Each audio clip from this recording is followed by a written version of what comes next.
నా ఆహ్వానాన్ని మన్నించి ఇక్కడికి వచ్చేసిన మీడియా మిత్రులకు అందరికీ పేరు పేరున నా నమస్కారాలు. నూతన సంవత్సర సందర్భంగా రాబోయే సంక్రాంతి పండుగ సందర్భంగా తెలంగాణ రాష్ట్ర ప్రజలకు, నల్గొండ జిల్లా ప్రజలకు, అదేవిధంగా మీడియా మిత్రులకు అందరికీ కూడా, కాంగ్రెస్ పార్టీ కార్యకర్తలకు, ప్రజలందరికీ కూడా నూతన సంవత్సర అదేవిధంగా మకర సంక్రాంతి పండుగ శుభాకాంక్షలు. మీ అందరికీ తెలుసు, ఒక 2 రోజుల ముందు జరిగిన కేబినెట్ సమావేశంలో ముఖ్యమంత్రి వర్యులు పెద్దలు రేవంత్ రెడ్డి గారు రైతుల పక్షాన మంచి నిర్ణయాలు తీసుకున్నారు. రైతులు, ప్రజలందరూ కూడా ఎదురు చూస్తున్నటువంటి రైతు భరోసా కార్యక్రమం ఏదైతుందో జనవరి 26వ తారీఖు నుంచి ప్రారంభం కాబోతోంది. రైతు భరోసా ఇంతకుముందు రైతు బంధు రూపంలో ఏదైతే ఉందో అది సంవత్సరానికి 10,000 నుంచి ఇప్పుడు సంవత్సరానికి 12,000 రూపాయలకు పెంచడం జరిగింది. వ్యవసాయానికి అనుకూలంగా, అంటే సాగుకు అనుకూలంగా ఉన్నటువంటి భూములకు ఏ విధమైన పరిమితి లేకుండా ప్రభుత్వం ప్రతి ఒక్క వ్యవసాయ భూమికి ఎకరాకు సంవత్సరానికి 12,000 రూపాయలు ప్రభుత్వం రైతు భరోసా రూపంలో చెల్లిస్తుంది. అయితే ఇక్కడ అందరూ కూడా ఆలోచన చేయవలసిన అవసరం ఏంటంటే, అసలు రైతు భరోసా కానీ లేకపోతే రైతు బంధు కానీ అంటే ఏంది అనేది మీరందరూ కూడా ఆలోచన చేయాలా. ఎందుకంటే రాజకీయ పక్షాలు దీని మీద అనేక ఆరోపణలు చేస్తూ ఉన్నాయి, క్వరీలు పెడతా ఉన్నాయి. ఏంటంటే దీనికి పరిమితులు విధిస్తూ ఉన్నారు, దీంట్లో కొద్దిగా సంఖ్య తగ్గిస్తూ ఉన్నారని చెప్పేసి చెప్తా ఉన్నారు. కాబట్టి చిన్న వివరణ దానికి ఏంటంటే, అసలు రైతు బంధు కానీ రైతు భరోసా కానీ అసలు దేని గురించి ఈ అమౌంట్ ఇస్తున్నారంటే, ఇది వ్యవసాయానికి పెట్టుబడి సహాయం. వ్యవసాయానికి పెట్టుబడి సహాయం అంటే ఏంది? ఎవరైతే రైతు ఉన్నారో వ్యవసాయం కోసం అని చెప్పేసి ఎవరైతే విత్తనాల గురించో లేకపోతే అన్యదా ఫర్టిలైజర్స్ గురించో లేకపోతే ఇంకా అన్యదా ఏ విధమైన పెట్టుబడి అయినా సరే ఎవరు పెడతారు? రైతులు. వ్యవసాయం చేసే వాళ్ళే పెట్టుబడి పెడతారు. కొండలు, గుట్టలు, రాళ్ళు, రప్పలు, లేఅవుట్లైన భూములు, నాలా కన్వర్షన్ అయిన ఫ్యాక్టరీ భూములు, లేకపోతే రోడ్లు, రహదారుల గురించి ఏవైతే భూములను వదిలిపెట్టినారో దాని మీద రైతులు సాగు చేయరు. దాని మీద ఎటువంటి పెట్టుబడి కూడా జరగదు, ఆ పెట్టుబడి అవసరం లేదు. కాబట్టి రైతులు ఎవరైతే వ్యవసాయం చేస్తారో వాళ్ళకి పెట్టుబడి సాయంగా ఉపయోగకరంగా ఉంటుంది. కాబట్టి రైతు భరోసా ఆ సాగుకి అనుకూలమైన భూముల వరకే ఉండాలని చెప్పేసి ముఖ్యమంత్రి వర్యులు, మా క్యాబినెట్కి సంబంధించిన మంత్రులందరూ కూడా నిర్ణయం తీసుకున్నారు. ఈ నిర్ణయం తీసుకునే కంటే ముందే ప్రతి జిల్లాని కూడా వాళ్ళు ప్రతి జిల్లాలో కూడా సమావేశాలు నిర్వహించి రైతులతోని అనేక ఫీడ్బ్యాక్ ఏదైతే ఉందో వాళ్ళ వ్యక్తిగత అభిప్రాయాలు రైతుల నుంచి కూడా తీసుకున్న పిమ్మటనే ఈ నిర్ణయం తీసుకోవడం జరిగింది. కాబట్టి రైతుల పక్షాన, ప్రజల పక్షాన రాష్ట్ర క్యాబినెట్కి, ముఖ్యమంత్రుల వర్యులకు ఈ నిర్ణయం తీసుకున్నందుకు ప్రత్యేక ధన్యవాదాలు తెలుపుతూ, అదేవిధంగా కాంగ్రెస్ పార్టీ నూతనంగా భూమి లేనటువంటి రైతు కుటుంబాలు ఏవైతే ఉన్నాయో, నిరుపేద రైతు కుటుంబాలు ఏవైతే ఉన్నాయో వాళ్ళందరినీ కూడా గణించి వాళ్ళందరికీ కూడా ప్రతి సంవత్సరం కుటుంబానికి 12,000 రూపాయలు ఏదైతే సాయం ప్రభుత్వం ప్రకటించిందో ఇది కూడా అద్భుతమైన ప్రభుత్వం. ఎందుకంటే కాంగ్రెస్ ప్రభుత్వం ఎలక్షన్ హామీలలో భూమి లేనటువంటి వారికి, భూమి ఉన్నటువంటి వారికి ఇద్దరికి కూడా లాభం చేకూర్చే విధంగా మేము ప్రయత్నం చేస్తామని చెప్పేసి చెప్పింది. కాబట్టి ఆ హామీని నెరవేరుస్తూ రైతు భరోసా 12,000 అయితేనేమి, భూమి లేనటువంటి ఎవరైతే వ్యవసాయ కూలీ కుటుంబాలు ఉన్నాయో వాళ్ళందరికీ సంవత్సరానికి 12,000 ఇచ్చే కార్యక్రమం మొదటి విడతగా 6,000 రూపాయలను జనవరి 26వ తారీఖున ప్రారంభం చేసుకోవడం శుభపరిణామం. దీనికి కూడా నేను ముఖ్యమంత్రి వర్యులకు, క్యాబినెట్కి సంబంధించిన సహచరులందరికీ కూడా నేను హార్దికంగా అభినందనలు, ధన్యవాదాలు తెలియజేసుకుంటా ఉన్నా. అదేవిధంగా మనందరికీ తెలుసు, గ్రామ స్థాయిలో మనకు అనేక సంవత్సరాలుగా రేషన్ కార్డులు పోయిన ప్రభుత్వం ఇవ్వలేదు. చాలామంది ఎవరైతే లబ్ధిదారులు ఉన్నారో రేషన్ కార్డుల గురించి అప్లై చేసుకొని వెయిట్ చేస్తూ ఉన్నారు. వాళ్ళందరికీ కూడా నూతన సంవత్సరంలో జనవరి 26వ తారీఖున అప్లికేషన్లు పెట్టుకున్న వాళ్ళందరికీ కూడా నూతనంగా కొత్త రేషన్ కార్డులను కూడా ప్రభుత్వం ఇస్తామని చెప్పేసి ప్రకటించింది. దానికి కూడా క్యాబినెట్కి మరొకసారి ధన్యవాదాలు తెలియజేసుకుంటూ, అదేవిధంగా మీడియా మిత్రులు అందరూ కూడా గమనించాలా, ఈ మధ్య కాలంలోనే అదే క్యాబినెట్ మీటింగ్లో నల్గొండ జిల్లాకు వరప్రధాని అనేటువంటి కొత్త ఆయకట్టు, ఎందుకంటే మనకు ఎస్ఎల్బీసీ కానీ లేకపోతే ఏఎంఆర్పీ కానీ ఇంతకుముందు ఉన్న పాత ఆయకట్టుని మనం బలపరుచుకుంటే డిండి ప్రాజెక్టు మటుకు మనకు కొత్త ఆయకట్టు సుమారు 3,60,000 ఎకరాలకు మనకు కొత్త ఆయకట్టు వస్తుంది. దేవరకొండ నియోజకవర్గంలో లేకపోతే కొన్ని ప్రాంతాలు మునుగోడు నియోజకవర్గంలో అయితేనేమి 3 లక్షల, నాగర్ కర్నూలు జిల్లాలో కూడా కొన్ని ప్రాంతాలకు 3,60,000 ఎకరాల కొత్త ఆయకట్టు వస్తుంది. కాబట్టి డిండి ప్రాజెక్టుకి సంబంధించిన ఏదైతే హెడ్ వర్క్స్ ఉన్నాయో, అంటే మనము ఇక్కడి నుంచే సోర్స్ నుంచి ఏదైతే కృష్ణా వాటర్ని డ్రా చేయాలనో అది పాలమూరు రంగారెడ్డికి సంబంధించిన ఏదుల రిజర్వాయర్ నుంచి 60 రోజుల పాటు ప్రతిరోజు ఒక అర టీఎంసీ, ఒక హాఫ్ టీఎంసీ 60 రోజుల పాటు తీసుకునే విధంగా ఒక 30 టీఎంసీలను మనం డ్రా చేసుకొని నల్గొండ జిల్లాలో ఒక 1,800 కోట్లతోటి ఆ ప్రాజెక్ట్ని టేకప్ చేయాలని చెప్పి హెడ్ వర్క్స్ని టేకప్ చేయాలని చెప్పేసి ప్రభుత్వం క్యాబినెట్ నిర్ణయం తీసుకోవడం, నల్గొండ జిల్లా ప్రజల పక్షాన మరొకసారి నేను రాష్ట్ర ప్రభుత్వానికి ధన్యవాదాలు తెలియజేస్తా ఉన్నా. ఈ నిర్ణయం ఏదైతే ఉందో భవిష్యత్తులో టెండర్స్ అయిపోయిన తర్వాత మనకు నల్గొండ జిల్లాలో కొత్త ఆయకట్టు 3,60,000 ఎకరాలు వస్తుంది. కాబట్టి ప్రజల పక్షాన ప్రభుత్వానికి మరొకసారి నా ధన్యవాదాలు తెలియజేసుకుంటున్నా. ప్రభుత్వంలో ఈరోజు ఇరిగేషన్ శాఖ మంత్రులుగా ఉన్నటువంటి పెద్దలు ఉత్తమ్ కుమార్ రెడ్డి గారు తన కృషి, అదేవిధంగా నల్గొండ జిల్లాకు సంబంధించిన మరొక మంత్రి ప్రియతమ నాయకులు కోమటిరెడ్డి వెంకటరెడ్డి గారి కృషి వల్ల ఈ 1,800 కోట్ల శాంక్షన్ అనేది మన క్యాబినెట్లో రావడం అనేది శుభ పరిణామం. మన జిల్లా మంత్రివర్యులకు ఇద్దరికి కూడా పేరు పేరున నా ధన్యవాదాలు, అభినందనలు. అదేవిధంగా మనం ఈ మధ్యన మీరు కూడా నోటీస్ చేస్తుంటారు, రీజనల్ రింగ్ రోడ్ ఏదైతే ఉందో ఉత్తర భాగం, అంటే ఉత్తరానికి సంబంధించినంత వరకు సుమారు 160-170 కిలోమీటర్ల వరకు ఏదైతే ఉత్తర భాగం ఉందో దానికి సంబంధించిన ప్యాకేజీలను ఫైనలైజ్ చేస్తూ టెండర్లను కూడా పిలవడం జరిగింది. ఇది కూడా ఒక రాష్ట్రానికి, ఒక హైదరాబాద్ ప్రాంతానికే కాదు, మన జిల్లాలో కూడా భువనగిరి కానీ లేకపోతే చోటుపల్లి వరకు మనకు ఉత్తర భాగంలో మనకు ఒక లూప్ వస్తుంది. కాబట్టి మనము మన ప్రజలందరికీ కూడా దీనివల్ల కూడా లాభం జరుగుతుంది, వ్యాపారం కానీ లేకపోతే రవాణా సౌకర్యం కానీ మెరుగవుతుంది. కాబట్టి మరొకసారి, ఎందుకంటే ఇది ఆషామాషిగా రాలేదు, వెంకటరెడ్డి గారు పెద్దలు మన జిల్లా మంత్రివర్యులు దేశానికి సంబంధించిన ఏదైతే ట్రాన్స్పోర్ట్ మినిస్టర్ ఉన్నారో నితిన్ గడ్కరీ గారిని రెగ్యులర్గా ఫాలోఅప్ చేసుకుంటూ దీనికి ఎన్ని విధాలుగా ప్రయత్నం చేయాలో అన్ని విధాలుగా ప్రయత్నం చేసి ఈ ప్రాజెక్టుని మన తొందరగా టేకాఫ్ అయ్యేదానికి ప్రయత్నం చేసినటువంటి రాష్ట్ర రోడ్లు భవనాల శాఖ మంత్రివర్యులు వెంకటరెడ్డి గారికి మరొక్కసారి ఈ జిల్లా కోసం అని చెప్పేసి, మన రాష్ట్రం కోసం అని చెప్పేసి ఈ ప్రాజెక్ట్ని అత్యంత తొందరలో దీన్ని టెండర్ స్టేజ్ వరకు తీసుకొచ్చినందుకు వారికి కూడా మరొక్కసారి నా ధన్యవాదాలు తెలియజేసుకుంటా ఉన్నా.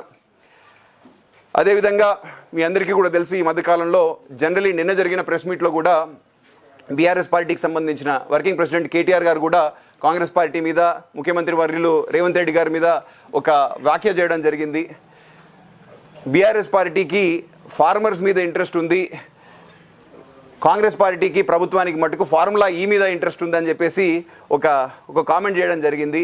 దీనికి నా సైడ్ నుంచి కూడా నేను ఒక కౌంటర్ ఏమిస్తున్నానంటే, కాంగ్రెస్ పార్టీ రైతుల గురించి, ఫార్మర్స్ గురించి ఎప్పటి నుంచో అత్యధిక ఇంపార్టెన్స్ ఇస్తూ పనిచేస్తున్నటువంటి పార్టీ. గడిచిన సంవత్సరంలో సుమారు 63,000 కోట్ల రూపాయలు రైతులకు లాభం చేకూర్చే విధంగా రైతు రుణమాఫీ అయితేనేమి, రైతులకు బోనస్ అయితేనేమి, ఇప్పుడు కొత్తగా ప్రకటించినటువంటి మన రైతు భరోసా అయితేనేమి, అనేక విధాలుగా మనం రైతుల శ్రేయస్సు గురించి కాంగ్రెస్ పార్టీ ప్రయత్నం చేస్తూ ఉంది. కాబట్టి ఫార్మర్స్ గురించి, రైతుల గురించి ఆలోచన చేసే ప్రభుత్వం కానీ పార్టీ కానీ ఏదన్నా ఉంటే అది కాంగ్రెస్ పార్టీనే. మీరు చిక్కుల్లో విరుక్కున్నందుకు మీకు ఎంతసేపటికి ఫార్ములా ఈనే ఆలోచనలో వస్తుంది. ఐ థింక్ పండుకున్నా కూడా మీకు అదే ఆలోచనలు వస్తున్నట్టున్నాయి. కాబట్టి ఫార్ములా ఈ గురించి ఆలోచన చేస్తుంది మీరు. ఒకవేళ పొరపాట్లు ఎక్కడన్నా జరుగుంటే దానికి సంబంధించిన బాధ్యత వహించాల్సిందే. ఎట్లాగూ న్యాయస్థానంలో ఈ సంబంధించిన కేసు ఆల్రెడీ జరుగుతూ ఉంది కాబట్టి దాని గురించి పెద్దగా మనం మాట్లాడవలసిన అవసరం లేదు. అయితే అదేవిధంగా మీరు ఒకవేళ ఆలోచన చేసినట్టయితే, మొన్న 2 రోజుల ముందు ఢిల్లీలో జరిగిన ఒక సంఘటన కూడా, బీజేపీకి సంబంధించిన ఒక ముఖ్య నాయకుడు మా పార్టీకి సంబంధించిన జనరల్ సెక్రటరీ గారు ప్రియాంక గాంధీ గురించి కొద్దిగా అగౌరవంగా మాట్లాడినారు. దాన్ని కూడా, ఎందుకంటే మనం రాజకీయాల్లో వ్యక్తిగతంగా మనం విలువలు, దీనికి సంబంధించిన భాష కూడా కొంచెం జాగ్రత్తగా మాట్లాడితే బాగుంటుంది. అందులో ఒక మహిళ మీద, పెద్ద కుటుంబం, ఎందుకంటే దేశం కోసమని అనేక విధాలుగా త్యాగాలు చేసినటువంటి కుటుంబంకి సంబంధించిన ప్రియాంక గాంధీ గారిని పట్టుకొని అగౌరవంగా మాట్లాడడం అనేది అయితే రమేష్ బిద్దూరి గారు చేసినారో ఆ వ్యాఖ్యలను ఆయన విరమించుకొని దేశ ప్రజలకు ప్రియాంక గాంధీ గారికి కూడా క్షమాపణలు చెప్పవలసిందిగా మా తరఫున నేను డిమాండ్ చేస్తూ, అదేవిధంగా మీ అందరికీ తెలుసు, ముఖ్యమంత్రి గారు, జిల్లాకు సంబంధించిన మంత్రివర్యులు ఉత్తమ్ కుమార్ రెడ్డి గారు, వెంకటరెడ్డి గారి ఆశీర్వాదంతో, వారి సహాయ సహకారాలతో నేను ఒక మూడు నెలల ముందు తెలంగాణకి సంబంధించిన పాడి పరిశ్రమాభివృద్ధి సంస్థ చైర్మన్గా బాధ్యతలు స్వీకరించడం జరిగింది. ఈ సందర్భంగా నాకు ఈ అవకాశం కల్పించినందుకు జిల్లా మంత్రివర్యులకు అదేవిధంగా ముఖ్యమంత్రి వర్యులకు నా ధన్యవాదాలు. ప్రజల పక్షాన, రైతుల పక్షాన, పాడి రైతుల పక్షాన వాళ్ళందరికీ నేను హామీ ఇస్తున్నా, నాకు ఇచ్చిన టెన్యూర్లో ఖచ్చితంగా నేను పాడి పరిశ్రమ అభివృద్ధి తెలంగాణలో విజయ డైరీ ఏదైతుందో దాని బాగు కోసం అని చెప్పేసి శక్తి వంచన లేకుండా అన్ని విధాలుగా నేను ప్రయత్నం చేస్తానని చెప్పి నాకు ఈ అవకాశం ఇచ్చినందుకు మరొకసారి ప్రభుత్వ పెద్దలకు అందరికీ కూడా పేరు పేరున నా ధన్యవాదాలు. డైరీకి సంబంధించినంత వరకు సుమారు నిన్నటి రోజున మనకు రాష్ట్ర వ్యాప్తంగా 4,10,000 లీటర్ల వరకు మన పాల సేకరణ జరుగుతూ ఉంది. అదేవిధంగా 3,10,000 పైచిలుకు దాకా మనము సేల్స్ కూడా చేయడం జరుగుతుంది, అమ్మకాలు. అయితే గడిచిన 2 సంవత్సరాలుగా అనేక కారణాల వల్ల మనకు విజయ డైరీ ఏదైతే పాడి పరిశ్రమ అభివృద్ధి సంస్థ ఏదైతే ఉందో అది కొన్ని ఆర్థికంగా కొన్ని లోటుపాట్లకు లేకపోతే కొన్ని ఇబ్బందులకు గురవుతూ ఉంది. దానివల్ల రైతులందరికీ కూడా కొంచెం పేమెంట్స్ కూడా లేటుగా జరుగుతూ ఉన్నాయి. ప్రభుత్వం పక్షాన, సంస్థ పక్షాన పెద్ద మనసుతో మాకు అందరికీ సహకరిస్తున్నందుకు రైతులందరికీ కూడా ధన్యవాదాలు. సహకరించినందుకు, పెద్ద మనసు చేసుకొని అర్థం చేసుకుంటున్నందుకు వాళ్ళందరికీ కూడా నేను అభినందనలు తెలియజేస్తున్నా. అయితే ప్రభుత్వ పక్షాన మనకు సంస్థ తరఫున సంస్థకు కానీ లేకపోతే రైతులకు కానీ పాడి రైతులకు కానీ ఎన్ని విధాలుగా సహాయ సహకారాలు ప్రభుత్వం అందించాలనో అన్ని విధాలుగా అందిస్తూ ఉంది. ముఖ్యమంత్రి రేవంత్ రెడ్డి గారి ప్రభుత్వం ఇంతకుముందు చరిత్రలో విజయ డైరీకి ఏ ప్రభుత్వం కానీ ఏ ముఖ్యమంత్రి కానీ ఇవ్వనటువంటి అనేక మనకు హామీలు కానీ అనేక విధంగా మనకు సహాయ సహకారాలు అందించారు. దాంట్లో ముఖ్యంగా సంస్థ కొద్దిగా నష్టాల్లో ఉంది కాబట్టి మాకు ఒక 100 కోట్లు ఇస్తామని చెప్పి ఒక 100 కోట్లుకి అప్రూవల్ ఇవ్వడం, దాంట్లో ఒక 50 కోట్లకు సంబంధించిన పేమెంట్స్ కూడా ఆల్రెడీ రావడం జరిగింది. ఆ 50 కోట్లను మనకు బకాయిలు పడ్డ రైతులకు వాళ్ళకున్న బకాయిలు తీర్చేదాని గురించి ఆ 50 కోట్లు మేము రైతులకు ఆల్రెడీ చెల్లించడం జరిగింది. ఇంకో 50 కోట్లకు సంబంధించినంత వరకు కూడా గవర్నమెంట్ అప్రూవల్ ఇచ్చింది, బీఆర్ఓ కూడా రిలీజ్ అయింది. దాని పేమెంట్ గురించి వెయిట్ చేస్తూ ఉన్నాం. ఆ పేమెంట్ రాగానే బకాయి ఉన్న మిగతా రైతులందరికీ కూడా మిగతా పేమెంట్స్ కూడా మేము చెల్లించడం జరుగుతూ ఉంది. మనము పాడి సంస్థ తరఫున పాడి తెలంగాణ రాష్ట్రానికి సంబంధించిన పాడి రైతులందరికీ కూడా దేశంలోకెల్లా ఏ రాష్ట్ర ప్రభుత్వం కానీ ఏ ఒక్క కోఆపరేటివ్ రంగంలో ఎవరు కూడా చెల్లించినటువంటి హయ్యెస్ట్ ధర ఏదైతే ఉందో తెలంగాణకు సంబంధించిన రాష్ట్ర పాడి రైతాంగానికి మనం చెల్లిస్తూ ఉన్నాము. సుమారు ప్రతి లీటర్కి 41 రూపాయల నుంచి 42 రూపాయలు ప్రతి లీటర్కి ఆవు పాలకు మనము ధర చెల్లిస్తూ ఉన్నాం. బర్రెపాలకు మట్టుకు సుమారు 47 నుంచి 48 రూపాయల దాకా బర్రెపాలకు కూడా మనము ధర చెల్లిస్తూ ఉన్నాం. ధర బాగున్నందున మనకు పాల ఉత్పత్తి పెరిగింది, దాంతోపాటు పాల సరఫరా కూడా పెరిగింది. కాకపోతే అమ్మకాలు దానికి అనుగుణంగా పెరగలేదు. దీనివల్ల ప్రతిరోజు సుమారు మనకు 1,00,000 లీటర్ల పైన 1,50,000 లీటర్లు మొన్న నవంబర్ మాసంలో ఒకనొక టైంలో 1,50,000 లీటర్ల పాలు ఎక్సెస్ రావడం, దానివల్ల కన్వర్షన్ కోసం అని చెప్పేసి ఆ పాలను పంపడం, దానివల్ల సంస్థ మీద ఆర్థికంగా కూడా కొద్దిగా ఇబ్బంది అవుతూ ఉంది. ఈ ఇబ్బందిని ముఖ్యమంత్రి గారి దృష్టికి తీసుకుపోవడం జరిగింది. అయ్యా, ప్రతిరోజు మనం మంచి ధరిస్తున్నాం కాబట్టి రైతుల పక్షాన మనకు ప్రతిరోజు మనము అమ్మంగా మిగిలిన పాలు 1,50,000 లీటర్ల పాలు మన దగ్గర ఉన్నాయి. మరి వీటిని ఏం చేద్దాం? ఎందుకంటే దీనివల్ల సంస్థకు ఆర్థికంగా ప్రతిరోజు నష్టం జరుగుతూ ఉందని చెప్పేసి ముఖ్యమంత్రి గారి నోటీసుకు తీసుకుపోగానే ముఖ్యమంత్రి గారు ఒక జియో నంబర్ 45 పాస్ చేయడం జరిగింది. ఈ జియో ఏం చెప్తుంది అంటే రాష్ట్ర ప్రభుత్వ రంగంలో పనిచేస్తున్నటువంటి అనేక సంస్థలు కానీ అంటే గురుకులాలు కానీ హాస్టల్స్ కానీ వెల్ఫేర్ స్కూల్స్ కానీ ఏవైనా సరే ప్రభుత్వ ఎస్టాబ్లిష్మెంట్కి సంబంధించినంత వరకు ఎక్కడ పాల కన్సంప్షన్ ఉన్నా ఎవరు పాలు వాడినా ప్రభుత్వ ఆధ్వర్యంలో నడుస్తున్న సంస్థలన్నీ కూడా విజయ డైరీకి సంబంధించిన పాలే కొనాలి అనే ఒక జియోని ప్రభుత్వం తీసుకురావడం జరిగింది. అది తీసుకురావడం వల్ల ప్రతిరోజు సుమారు మనకు 45,000 నుంచి 50,000 లీటర్ల వరకు పాల సేల్ అనేది పెరిగింది. దానివల్ల కొద్దిగా మన నష్టాలు తగ్గేదానికి అవకాశం వచ్చింది. అదేవిధంగా మన రాష్ట్రంలో ICDS women and child welfare డిపార్ట్మెంట్లో స్త్రీ శిశు సంక్షేమ శాఖ ఆధ్వర్యంలో నడుస్తున్నటువంటి అంగన్వాడీ కేంద్రాలన్నీ కూడా మనము విజయ డైరీ పాలనే వాడాలని చెప్పేసి ఇంకో నిర్ణయం తీసుకోవడం, దానివల్ల ప్రతిరోజు ఇంకొక 50,000 లీటర్ల వరకు పాలను కూడా మనము సంస్థ తరఫున విమెన్ అండ్ చైల్డ్ వెల్ఫేర్ డిపార్ట్మెంట్కి మనం ప్రతిరోజు నాణ్యమైన పాలను పిల్లలకు బాలింతలకు మనం ఇవ్వడం జరుగుతుంది. సో దానివల్ల కూడా ప్రతిరోజు మనకు ఇంకొక 50,000 లీటర్ల పాల మనకు సేల్స్ కూడా పెరగడం జరిగింది. అంటే ప్రభుత్వ రంగ సంస్థల ద్వారా ప్రతిరోజు 1,00,000 లీటర్ల పాలు పాడి పరిశ్రమాభివృద్ధి సంస్థ నుంచి కొనుగోలు చేస్తూ మనకు ఇతోధికంగా మనకు నష్ట నివారణ చర్యలు ప్రభుత్వం చేపట్టింది. ఇవి రెండే కాకుండా మళ్ళా మనకు మిగిలిపోయిన పాల నుంచి మనం పాల పౌడర్ తయారు చేస్తాం, నెయ్యిని తయారు చేస్తాం. ఏదైతే ఉత్పత్తి అవుతున్న నెయ్యి ఉందో సుమారు ఒక 2 నెలల ముందు 1,100 నుంచి 1,200 టన్నులు మన దగ్గర పెరిగిపోయి ఉండింది. ఎందుకంటే మార్కెట్లో నెయ్యికి సరిపడా మనకు సరసమైన రేట్ రావట్లేదు.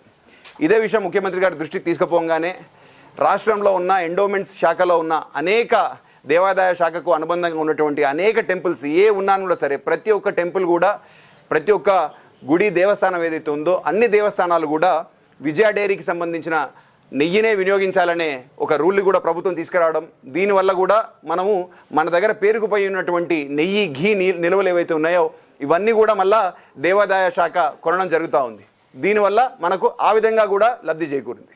ఇవన్నీ అయిపోయిన తర్వాత మిల్క్ పౌడర్ కూడా సుమారు మనకు ఒక 1,500 టన్నుల పౌడర్ కూడా మన దగ్గర నిల్వ అయిపోయి ఉంది.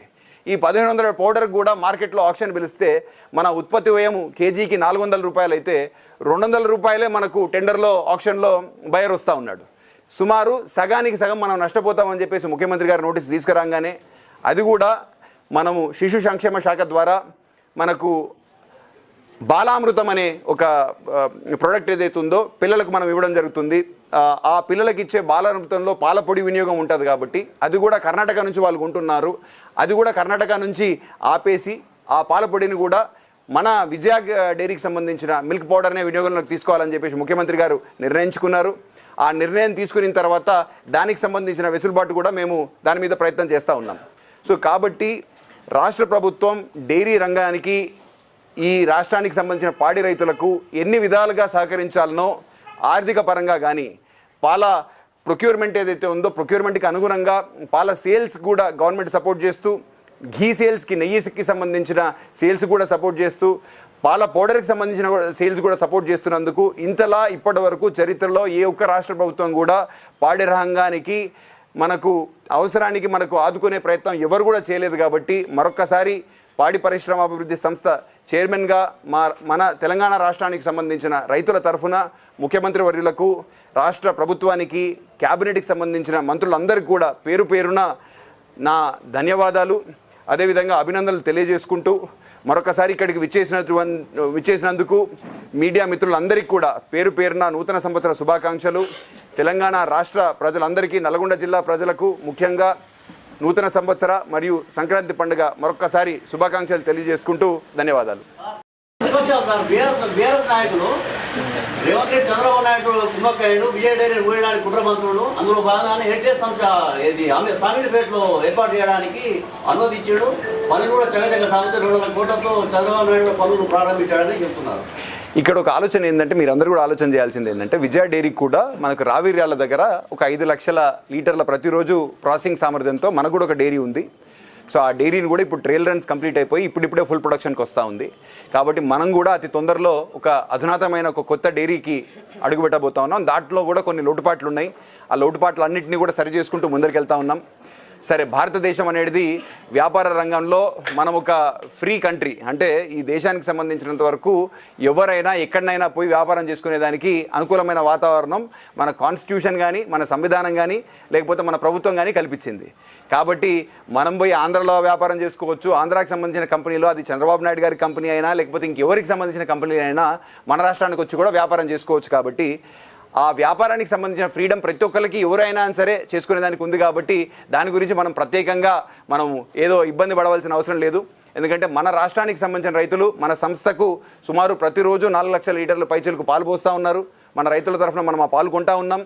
అదేవిధంగా వినియోగదారులు కూడా, ఎందుకంటే విజయ పాలంటే నాణ్యతకు, రుచికి, అదేవిధంగా ప్యూరిటీకి, అంటే ఏ విధమైన కలపడం కానీ లేకపోతే ఏ విధమైన అడిటివ్స్ కానీ మన పాలలో ఉండవు. కాబట్టి మనకు స్వచ్ఛమైన, నాణ్యమైన పాలు ప్రభుత్వ పక్షాన ఏ విధమైన లాభాపేక్ష లేకుండా మన పాలు ఉంటాయి. కాబట్టి ప్రజలందరూ కూడా దీన్ని గమనించి, ప్రభుత్వానికి సంబంధించిన, మన రైతులకు సంబంధించిన సంస్థ మనది కాబట్టి, ఇది మన రైతులు, మన ప్రాంతం, మన రాష్ట్రానికి సంబంధించిన పాలు కాబట్టి వినియోగదారులందరికీ, ఇక్కడికి వచ్చిన మీడియా మిత్రులందరికీ కూడా నేను విన్నవించుకునేది ఏంటంటే, ఇవి మన పాలు, మన రైతులకు సంబంధించిన పాలు. హెరిటేజ్ కానీ దొడ్లో కానీ లేకపోతే ఇంకా అనేక రంగానికి సంబంధించిన కోఆపరేటివ్ రంగంలో ఉన్నటువంటి అమూల్ కానీ కేఎంఎఫ్ కర్ణాటక మిల్క్ ఫెడరేషన్ కానీ వాళ్ళు పాలు దేశవ్యాప్తంగా పాలు ఎక్కడ తక్కువ వస్తే అక్కడ పాల్గొంటారు. ఆ పాలను మన దగ్గర తీసుకొచ్చి హైదరాబాద్ మార్కెట్ పెద్దది కాబట్టి మన దగ్గర అమ్ముతూ ఉన్నారు. కాకపోతే ఇక్కడ వినియోగదారులైన ఎందుకంటే మనందరం కూడా మన ఇంట్లో ఛాయలకు అనుకోండి లేకపోతే పిల్లలకు అనుకోండి పెరుగు కోసం అయితే అనుకోండి అనేక రంగాలుగా మనం పాలను వినియోగిస్తాం. కాబట్టి మీరందరూ కూడా ఆలోచన చేయండి. మన రాష్ట్రానికి సంబంధించిన మన రైతులకు మనము ఆర్థికంగా వెసులుబాటు కల్పించి కొద్దిగా ఎక్కువ ధర పెట్టి వాళ్ళ దగ్గర కొని వాళ్ళను బాగుపడాలా, వాళ్ళ జీవితాలు మెరుగుపడాలనే ప్రయత్నం పాడి సంస్థ చేస్తూ ఉంది, ప్రభుత్వం చేస్తూ ఉంది. కాబట్టి వినియోగదారులందరూ కూడా ఆలోచన చేయండి. విజయ పాలు మన పాలు, మన రైతుల పాలు, మన తెలంగాణకు సంబంధించిన పాలు కాబట్టి మీరు విజయాకి సంబంధించిన పాలను పాల ఉత్పత్తులను కొని వాటిని, ఎందుకంటే ఇది సరసమైన ధరకు వస్తాయి పాలు, నాణ్యమైన పాలు, స్వచ్ఛమైన పాలు, ఏ విధమైన అడిటివ్స్ కానీ ఏ విధమైన పాలు చెడిపోకుండానో లేకపోతే షెల్ఫ్ లైఫ్ ఎక్కువ ఉండాలని చెప్పేసి మనము దాంట్లో ఏ విధమైన కెమికల్ కానీ ఇంకేది కూడా కలిపేదానికి ఆస్కారం లేదు.